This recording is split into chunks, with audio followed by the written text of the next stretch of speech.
Hello, and welcome to the Voice of the People.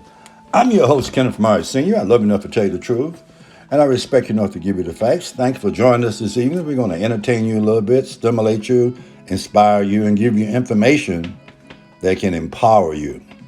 I challenge you to research and to cross-reference everything I say, because what I say, a lot of it is my opinion, some of it is my experience, some of it is my education.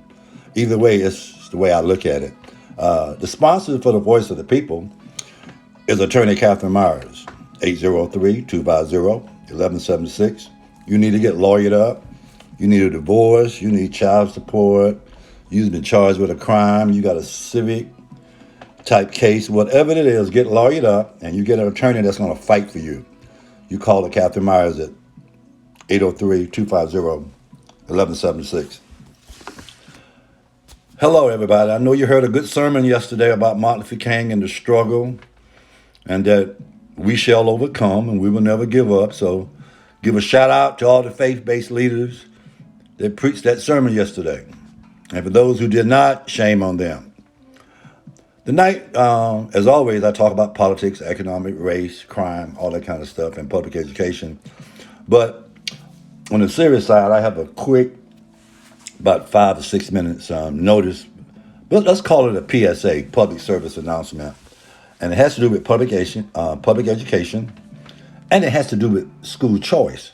Around this time every year, the state of South Carolina has what you call school choice.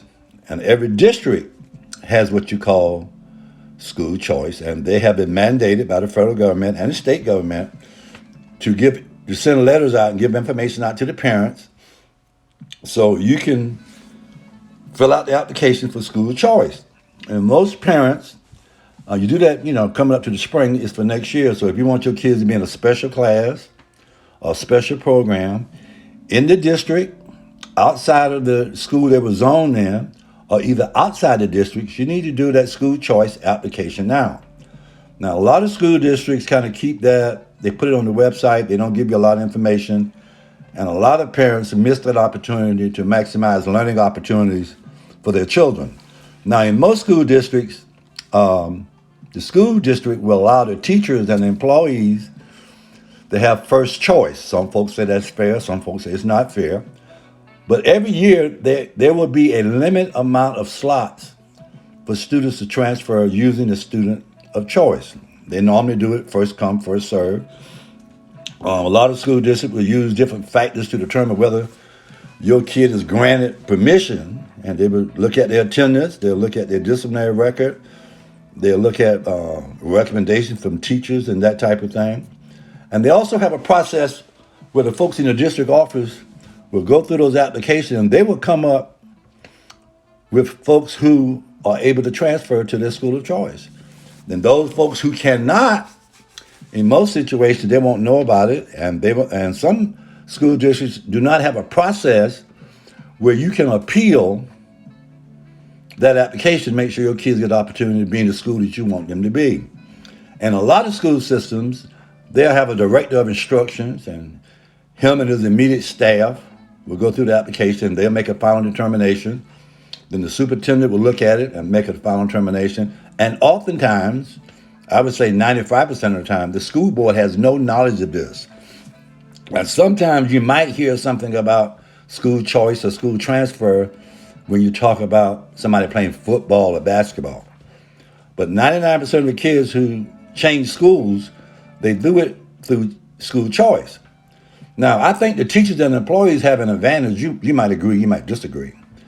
But the teachers and the employees at the school district, they have better knowledge of where the best classes are, where the best teachers are. And so teachers will send their kids to schools and classrooms where there are good teachers, because in their peer group, they know who is good and who is not. And truth be told, it's not enough good teachers for all the children. So in most school districts, the advanced classes, the AP classes, the high functioning classes will get the most qualified teachers, because the middle class parents will dictate that and demand that. And then for the rest of the classes, the parents who are not engaged, who are not informed, who are not advocating and listening to this show, then they would be left behind, and they would have some classrooms where quality instruction is lacking. It's not there. And so I just wanted to share this with you. It's all over the state. It's in every school district. I'm a school board member in Spartanburg School District 7. I'm also a member of South Carolina Caucus of Black School Board Members. And we have the policy on our website. It leaves a lot to be desired, from my opinion. So look on your school district website and see where they give you the dates. Most school districts sent a letter out January the 13th. And most school districts around the country, and particularly South Carolina, let's just go with South Carolina. Most school districts are asking parents to turn in those school choice application letters Tuesday, tomorrow, January the 19th, and you got all the way up to February the 28th. One thing that you need to know, it should not be a mystery how many slots are available in various schools for students to transfer in. And that's in the district. Now, even in the district, if you transfer to a school by school choice, most of the time the parents will be responsible for transportation. So if you're poor, or if your child don't have a driver's license, then that's a barrier. Also, there's something called out of the district school choice. I know where I'm from. On that note, if you want to move outside the district to another district, they will charge you $1,800. And then most of the time when you pay that money in a capitalist society, you'll probably get approved. And then, from what I read for different policies around the state with different school systems, once you go through that process one time, let's say if you're in ninth grade, you are locked into that school of choice, which guarantees you that slot, but it denies other students that slot in years to come.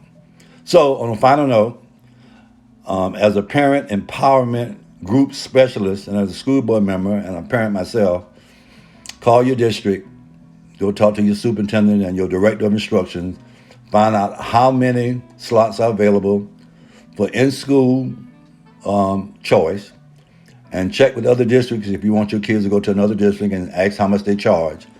So it's called in-district school choice and out-of-district school choice. So you heard it here on the Voice of the People. I know you don't believe it because you never heard it before, but call and ask your school board members. And in most school districts, the school board members are kept in the dark about this. So make sure you call your superintendent, call your school board members, get them on board, and call the director of instructions, and let's get some transparency and let's get some accountability in public education so all parents can have an opportunity to get the best learning environment for their children. You heard it here on the Voice of the People with your host, Kenneth Myers Sr. I love you enough to tell you the truth, and I respect you enough to give you the facts. I'm glad I got that out of the way because that is so important. And the next thing I want to talk to you about, let's just be real, I want to share with you that I was at a meeting last week, and we want to encourage all faith leaders, all preachers, all deacons, all chaplains, all bishops, whatever you call yourself. Make sure you talk to your people and you tell them to wear the mask. You tell them to wash their hands or either use hand sanitizer, but wash those hands about 20 seconds. Practice social distancing. And this is very important. Do not gather anywhere, any place with over 10 persons. I'm going to repeat that. Do not gather together any place where there's over 10 people. Okay? And also tell your people that this is not political, this is not religious, this is science. Encourage your people to talk to their doctor, to research, and particularly your older people over 60 with underlying conditions, encourage them to take the vaccine. It could save their life. Listen closely. It could save their lives. So I know a lot of folks out here saying all kind of stuff, but do not play with God. Do not challenge God. God has given us the power and the knowledge to achieve what we're working for. And now we're working to beat this vaccine and to get everybody vaccinated and to keep everybody safe. So, and the situation is, it's a tragedy. The numbers are going up. We're going to prevail. We're going to experience victory. It's going to take about a while. Even after we wash our hands and wear the mask and practice social distancing and don't gather over 10 weeks still for the next year or so, we'll have to wear that mask. Okay? We'll have to do that. So let's be strong in our faith. Let's use the brains that God has given us. And leadership, you need to step forward to save the people. Listen closely. Leadership, step forward and do what's good for the people. I'm your host, Kenneth Myers Sr. I love enough to tell you the truth, speaking up for you the facts. People all over the state, clinics, hospitals, everybody's trying to come together.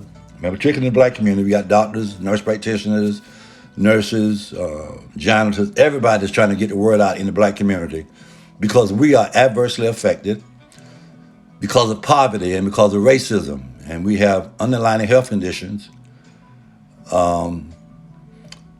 like hypertension, diabetes, immune suppressant status, respiratory problems, cardiovascular problems. Look, let's do the right thing. Let's work together so we can save one another. I can't say that enough. I'm going to continue to say it, and we're going to keep saying it every time we get a chance because we need to save our people. And understand this, nobody is immune from this virus. And the vaccine is not a cure. It's part of the toolbox. So in case you get infected and you have the vaccine, it's a good chance that you won't be on the ventilator and you won't die. We're trying to have good outcomes for our people. So I'm your host, Kenneth Myers Sr. I love enough to tell you the truth, speaking enough to give you the facts. You can tell that I'm serious about that. If you don't like what I said, it doesn't matter. This is a pandemic. This is serious. So I just want you to know we're going to keep talking about that. And everybody in a leadership position, understand that you have a responsibility. Now, we've talked about school choice, which I think is very important. We've talked about the vaccine. That's very important. We also want to take a moment here to give respect and celebrate and remember Martin Luther King Jr. Now, I remember back during the Civil Rights Movement, a lot of people don't like to talk about this. Martin Luther King was not popular with a lot of ministers until he got killed. Listen closely. I was at a meeting about a month ago, and I heard some ministers talking, and I heard Reverend Wright out of Chicago, Otis Moss out of Chicago. He used to be in Augusta, Georgia. William Barber, several ministers, and they said part of the divide during the Civil Rights Movement is that Martin Luther King was a minister and a philosopher, great man, great leader, but he was seminary trained. And so there seemed to be a divide between some pastors are called and go to seminary, some are called and they just go to work. So let's not be divided during this season by that. Those who are called and went to seminary, you're probably better prepared academically, and so you need to reach out to your brothers and be of assistance to your brothers that did not go to the seminary. That's probably why we got these associations and conferences so we can help one another. But understand that Martin Luther King paid a price. It was his life, and he had a movement that was powerful, and he understood what it took to get people to come to the table, to negotiate and to respect you and to respect your humanity. And in a capitalist society, it's kind of simple. If you quit spending your money every weekend at the mall and Amazon and all these places, fast food places, if you would keep your dollar among black businesses, the Chamber of Commerce will call a meeting with you. Because in South Carolina, black folks are 30% of the population. So that stands to reason that you're 30% of the profit. So any business that lose 30% of their customers will go out of business. And they will change their ideology, they will change their politics. And so let's just understand the message and the methodology that Martin Luther King left for us. And that the thing I take away from it is that we can't afford to be divided by denomination, any of that kind of stuff. We can't be divided by church and unchurched, believer and non-believer. We as people of color, black folks in America, particularly South Carolina, we need to be together on every front, young and old. We need to be together.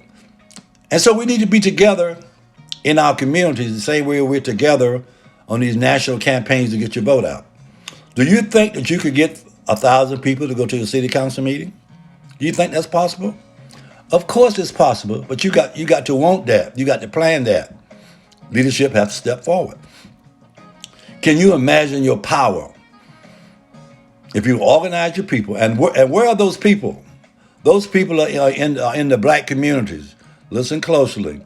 All the voters, I would say 7% of them, are in the black communities because that's where working people are at. Now, in the black community, we got some successful middle class folks, but they don't have many numbers. You go to any town in South Carolina, and you go any place, and you go to the Black Tie Fair. They might have 200 people there. Everybody that got a tuxedo don't mean that they black middle class and they living good. Now, we know how to rent tuxedos. We can buy a tuxedo online now for about $150. So we need to understand that the power in our community is the masses. It's the people. It's the working people. It's the people that we don't eat lunch with. It's the folks that we don't call on the phone. But the power in any community is the masses. It's the working people. Some people call them poor people. Some people call them the people in poverty. I was raised up in Barnwell, South Carolina. We were just poor. But it's hard to be poor if you're working because one thing about it, in the rural area, is kind of different. Everybody had something to eat. Everybody could grow some string beans, some squash, plant some food. If somebody that's butchered a pig or a hog, everybody could eat a little bit of chitlins, some pigtails, and pig feet. You could survive, get some dry beans, and so make some Kool-Aid. And so we had survival food. Now, a lot of people now that don't have any money, they feel that because they're broke and they're not working, that they deserve the same food that folks get who are working. I don't agree with that. I think that if you're not working and you don't have any food, government food is good. But that's a topic for another day. So I just want to talk to you about things that I think are important. And don't get me wrong, get the word out to these parents about this school choice because school choice has been used for the last 20 years to support segregation in public school. Listen closely. You can whisper and tell somebody. School choice has been a tool that public schools use to support segregation in public school. All around the state of South Carolina, in your AP classes and your challenging classes and your classes for college prep and that type of thing, 90% of those classes are segregated. So I just want to put that information out there for you. God has blessed me with that knowledge. I want to share it with you. We've talked about the vaccine. We've talked about helping us kids get educated.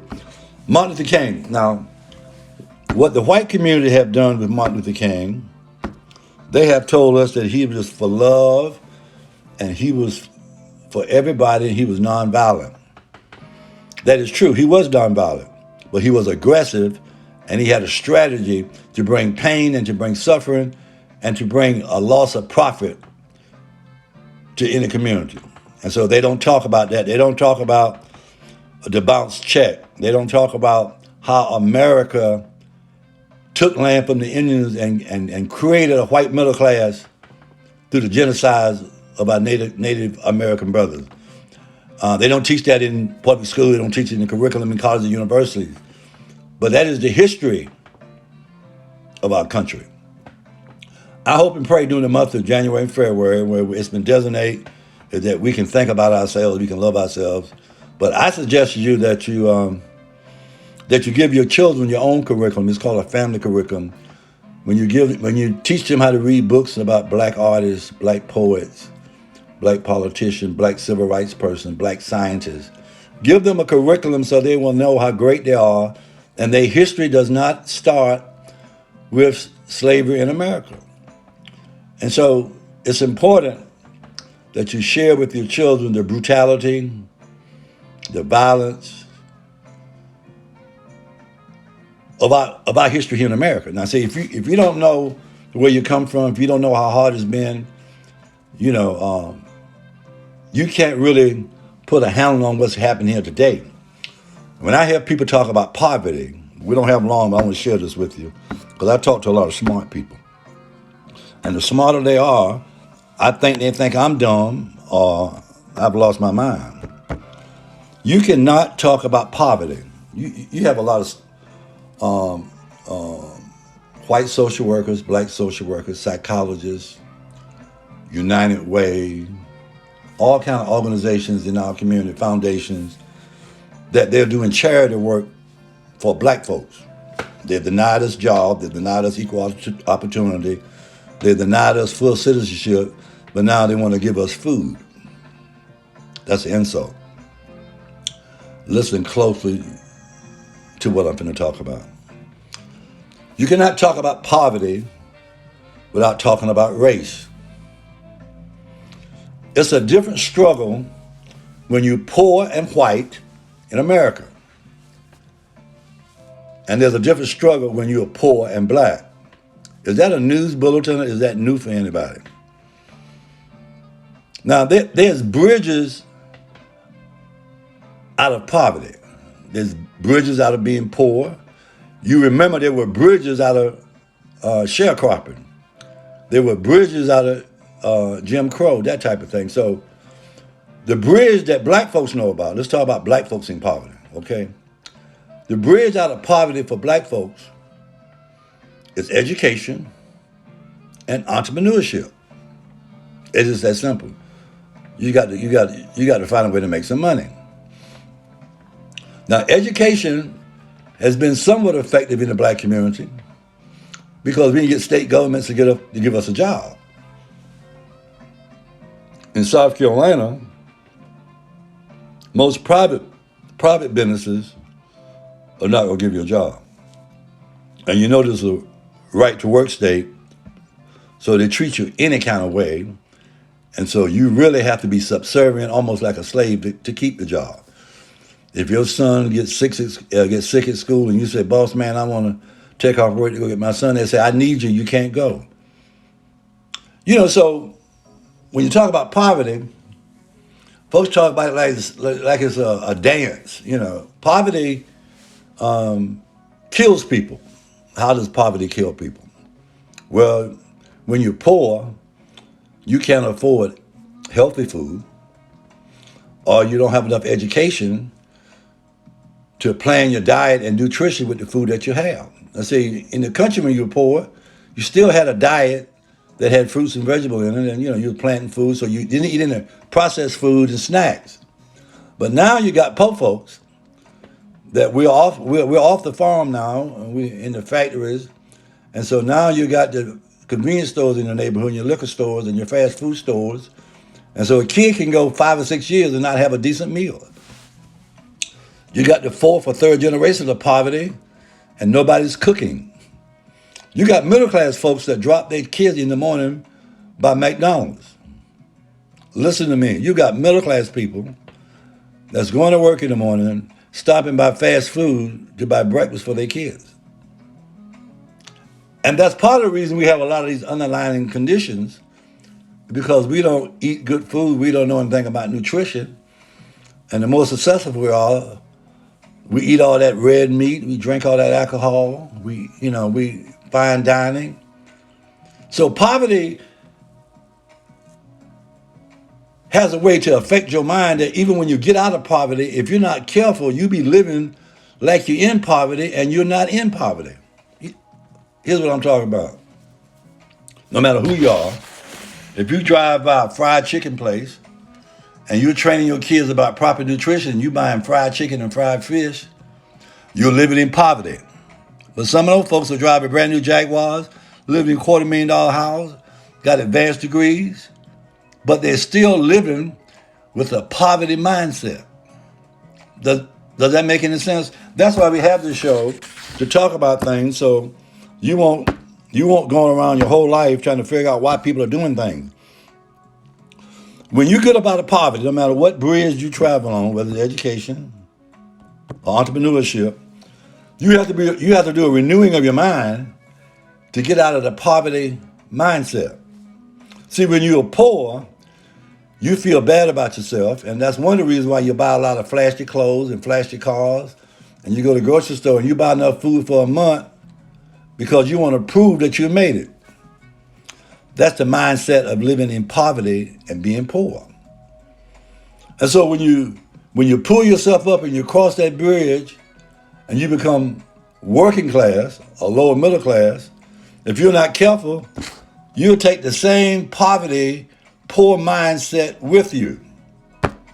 That's why I told you earlier, you can be middle class and came up out of being poor, and you got to understand how this machinery works. That is one of the main reasons why nobody has the information that they need to fight for their children to get a quality education, because you cannot give your children to a public school and you not fight, literally fight, to get them the best opportunity.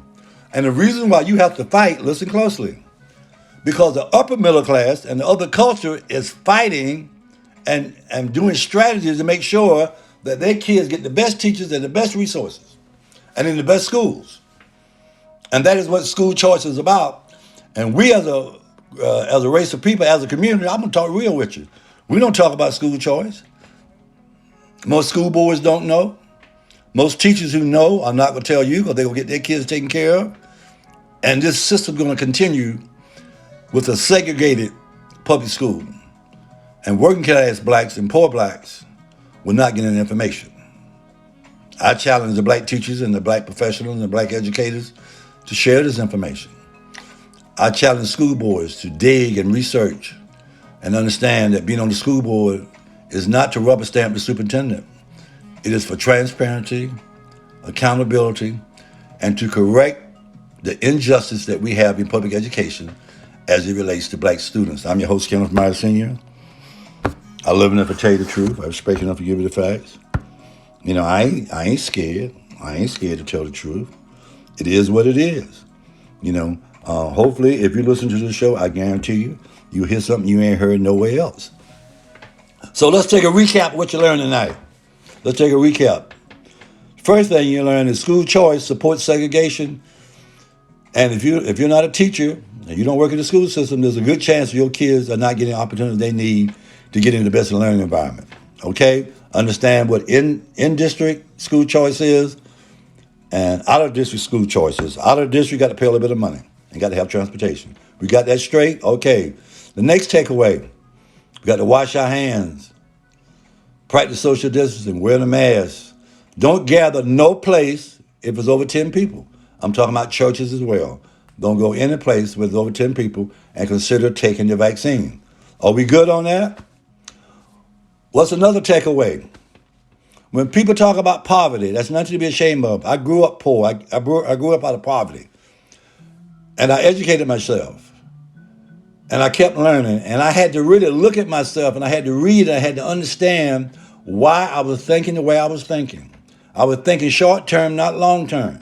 But I had to have a renewing of my mind in the spirit and in my intellect and how I felt about money. That's a good takeaway. You can be in poverty and still have a lot of money because you're making bad choices. Okay, that's the takeaway. So in conclusion, I love you enough to tell you the truth. I respect you enough to give you the facts. Tell your family and friends to listen on a Monday night to the voice of the people. I'm your host, Kenneth Myers Sr. I love enough to tell you the truth and respect enough to give you the fact. Remember, this is my prayer. Listen closely. God has given us the power and the knowledge to achieve what we're working for, achieve what we're praying for. It does not matter the situation, does not matter the opposition. We will prevail, we will experience victory because God is on our side. But you can pray until you faint. God is not going to drop anything in your lap. You got to get your kids educated and understand about school choice. You got to understand about wearing the mask and taking the vaccine. You got to understand about how to handle your money. Talk to me now. You got to understand that we shall overcome. We will overcome. We've come a long place, but we got a ways to go. Look at the world now. But remember, God is still on my side. You pray for me, and I pray for you.